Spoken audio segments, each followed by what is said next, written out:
Hello, I'm back with the second movement of the Beethoven C minor violin and piano sonata. So let's see what gives.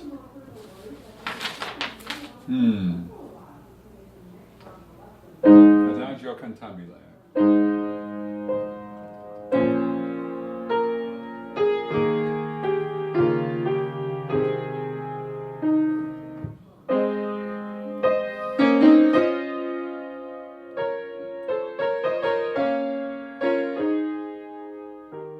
Well, it's not hard to read, but I think I want to ponder the best possible fingers. Well, rather than 1-5-3 on this third, I much prefer 5-1.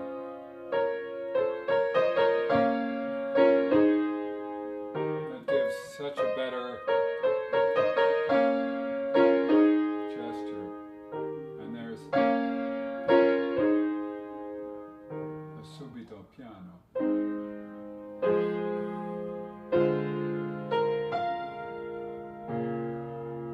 Well, of course, there should be D natural twice over. Bad boy. I'm always losing my pencil. Here it is. A reminder.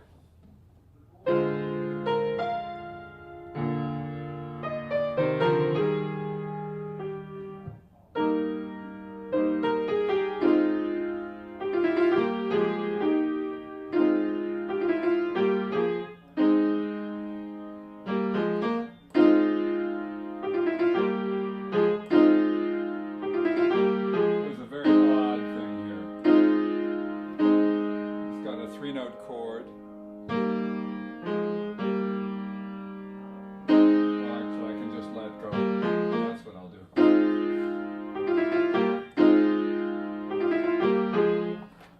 I'll go 2-4.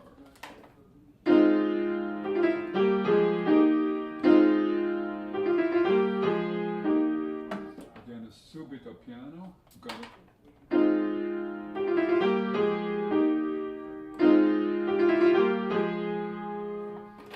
I'm going to shift to 5.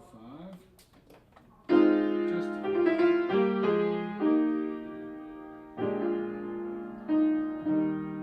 comes the violin.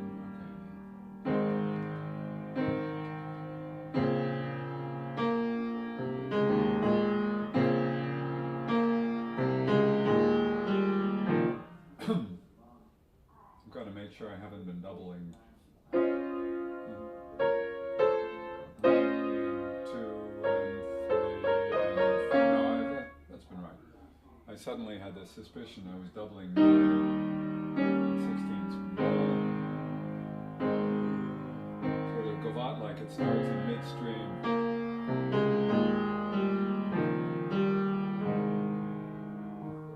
Very slow gavotte if it is. 2.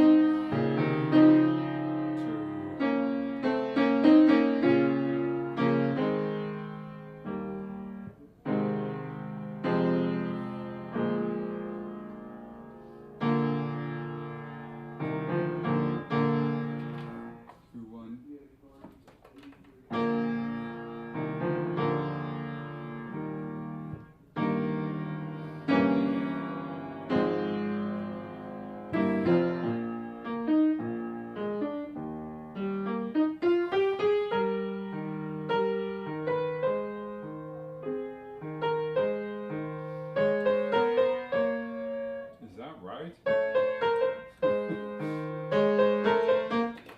Just make sure with the fingering that I.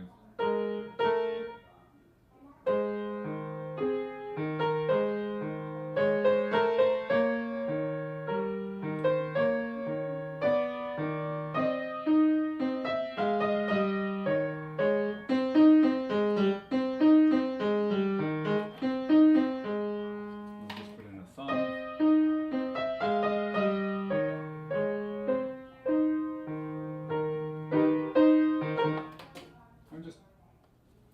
There's nothing terribly problematic yet. The figuration is going to get more complex as we go along, but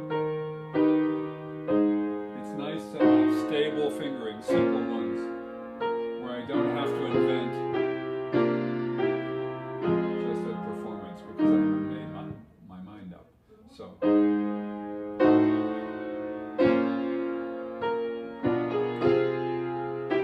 like it. 4-1. 5-1. Whoa. Well, now I'm looking for my wonderful this me. 5-1.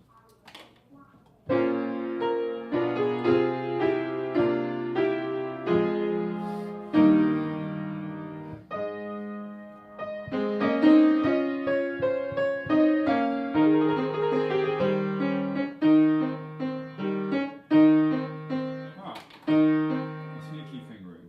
I'm going 5-2. I would have gone 2 again, but then I want to get to 3. So even though it's just a tossed off third note of a triplet, I'm going to move to thumb.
In another fashion. I certainly could go 4-1, 4-2-1.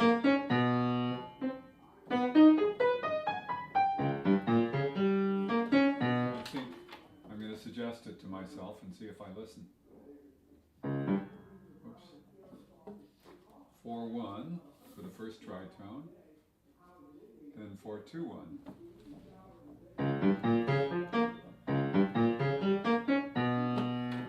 It gives me the thumb on top, which I really want.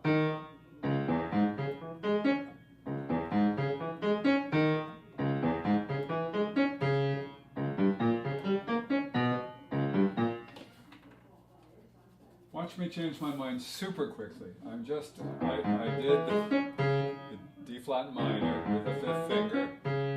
Sorry. And then realized stabilizing element in not getting too fancy. So, although I realize it's a slightly odd feeling to have my short fingers on the black notes and my long third finger on a white note. So long as I get into the fun of the choreography, it's a big motion for me to play my third finger appropriately. But it's stable. I can stick with always having my 5th finger involved at the beginning.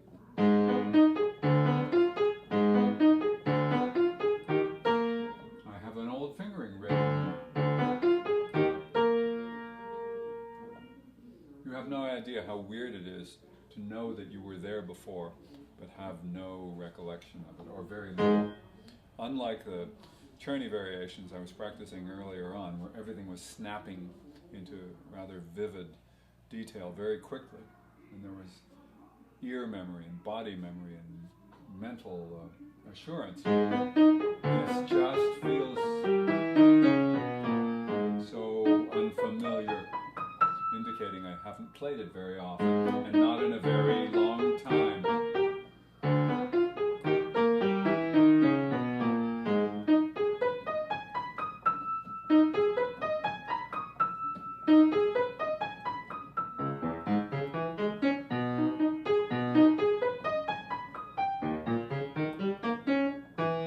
Oh, interesting. Who would have guessed that F flat?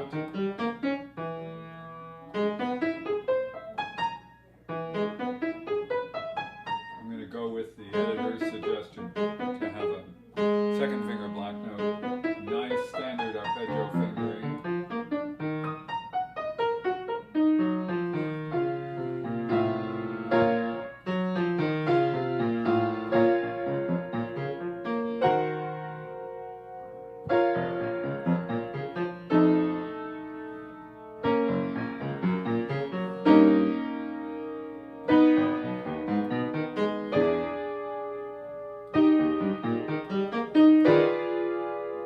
Subito piano. Subito change, turn the page.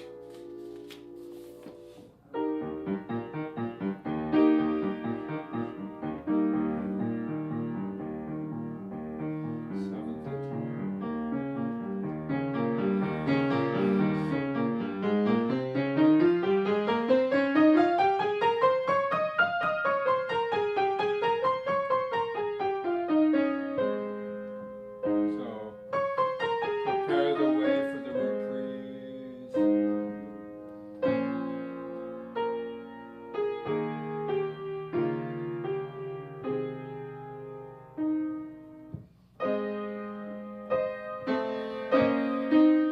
It's always nice to hear how Beethoven subtly varies things.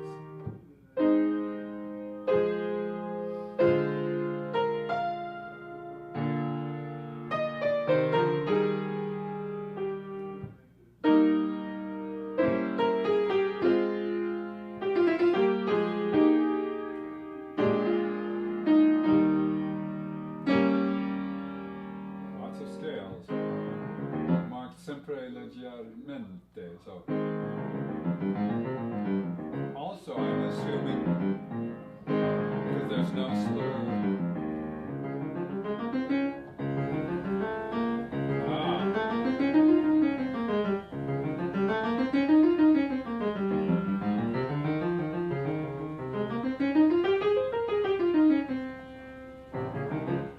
That is unexpected, that a natural.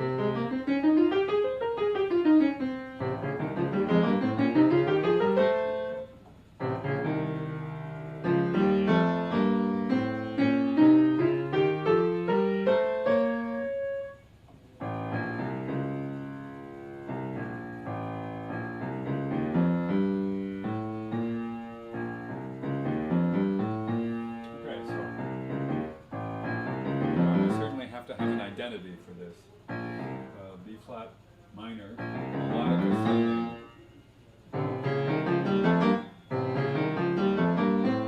And the fingering that I'm seeing suggested doesn't mirror that at all. So let me find out what I believe.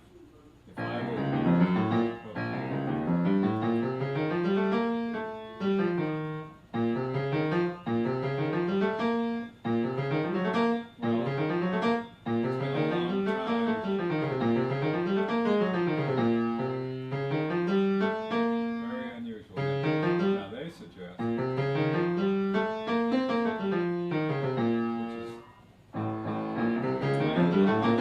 there's no way around the fact that it's a slightly odd arrangement.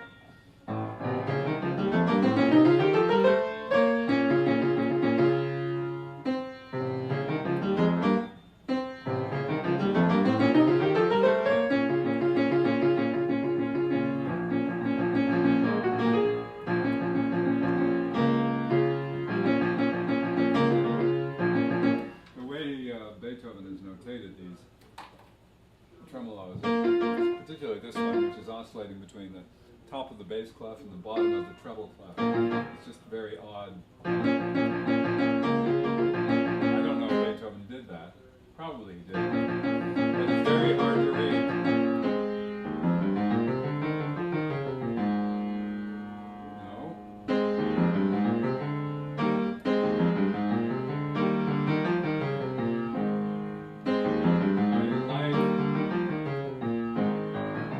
just as I noticed even later in the Archduke trio, but this early, he's going out of his way to break the beam in the third beat of 64 to show what he feels is the finish of the voice. Oh, I keep getting there too early because I'm misreading. And then start again.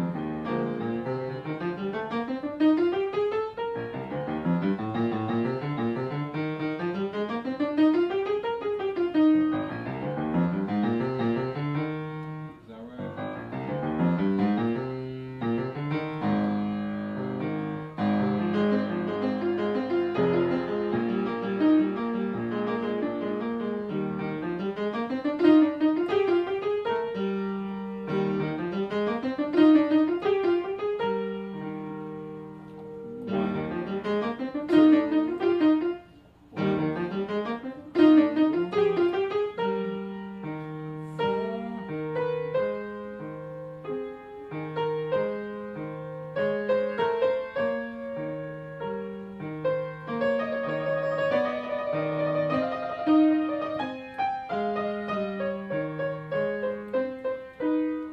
Incidentally, I choose to play these trills from the main note because I find them more melodically compelling this way.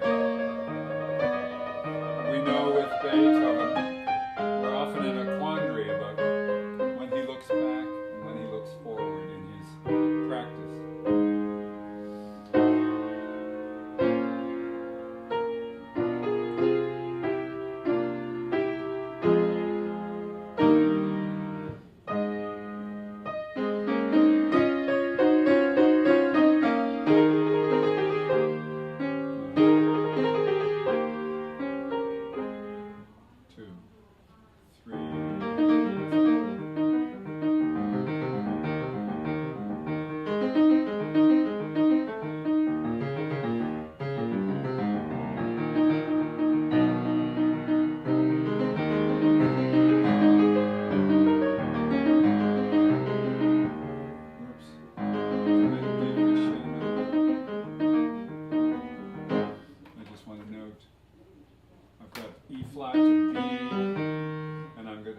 Fourth finger. If I played third finger, it just wouldn't feel nearly as good. So I didn't even know I was going to make that decision until my body just made it for me. But then I realized I could have done otherwise.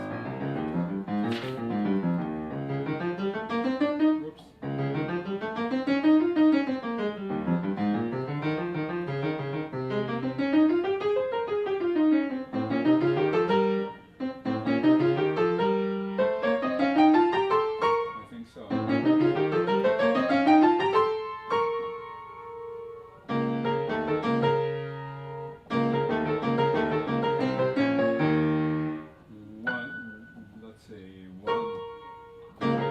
That helps. One to have it's a 16th and then 30 seconds. I needed to know that.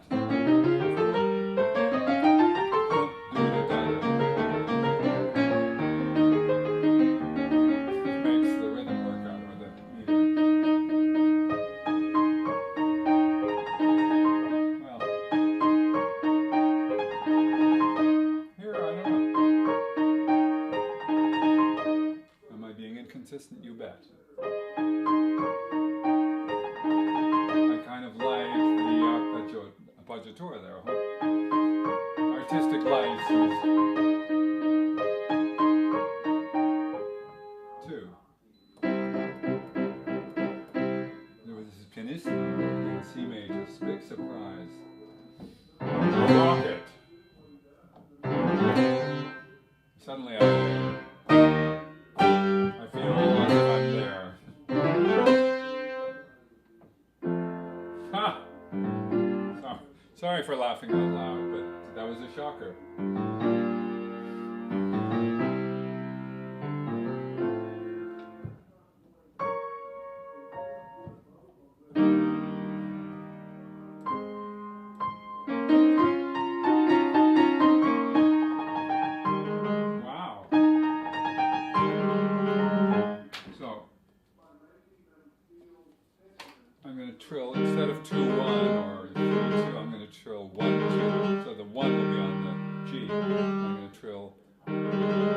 backwards fingering, but with my hand tilted it won't feel backwards. So.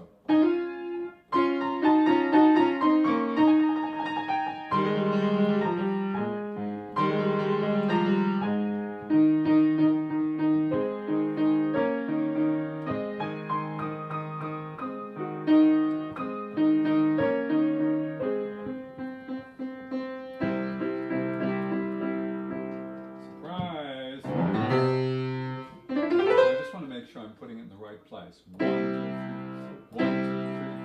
2, 3, 4, 1, 2, 3, 4, 1, 2, 3, 4, 1, 2, 3, 4. Okay. 1, on the last 16th. 1, oh. I don't know if this is consistent or I mean it's inconsistent writing, but is there a purpose? I see the first of these is a quarter. The last time I did it, when the two hands did it together, I ended on quarters. Here I end on a quarter, and the violin doubles this time. The next time is an eighth, doubled with the violin, so it's quarter, then eighth, eighth, eighth. I guess he means it.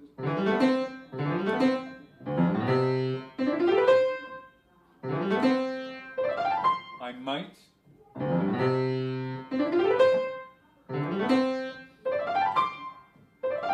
end on thumb. It gives a nice toss to the arm. I can do it with fifth. And it's right there. It's certainly simpler. Either way, my arm will get involved in the same fashion.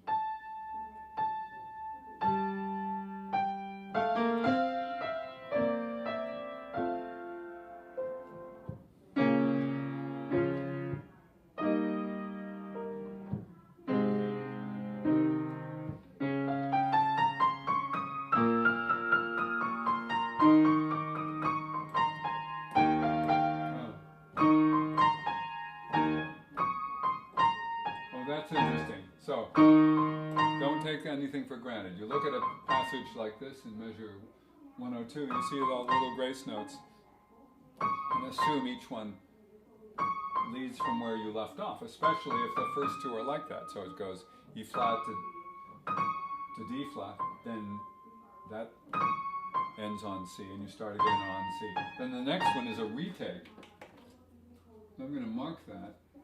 In other words, it goes up to B flat, so it's down.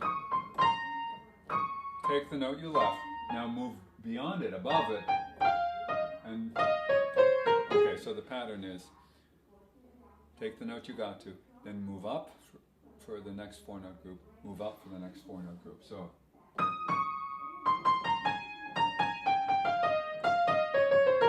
now I know that.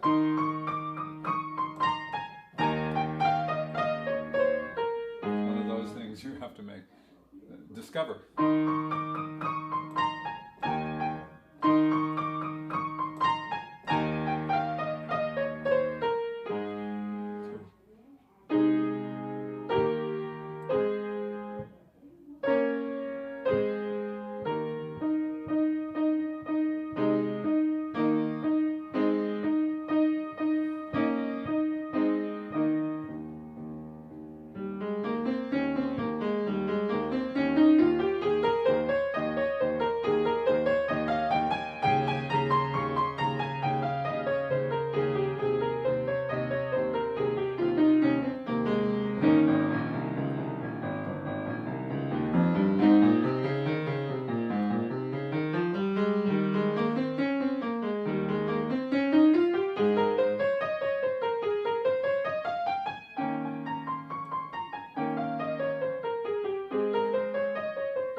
Okay, so it's a longer last note.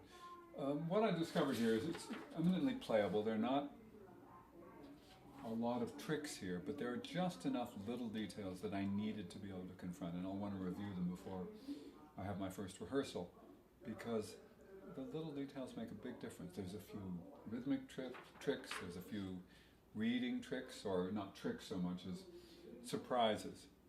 So there's a lot of music, especially that doesn't challenge you supremely, that doesn't require all of your wits to be about you. Well, maybe you want all your wits to be about you at all times anyway, but it doesn't require great deals of ingenuity in terms of technique or things of that sort. This is just a very genial, lovely piece with a few twists and turns.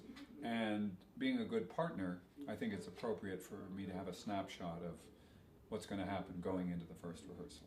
So I will glance ahead. I think it's a short movement. I'm going to go into the scherzo, but just for the sake of files and things like that, I'm going to stop and I'll start right back again on the scherzo.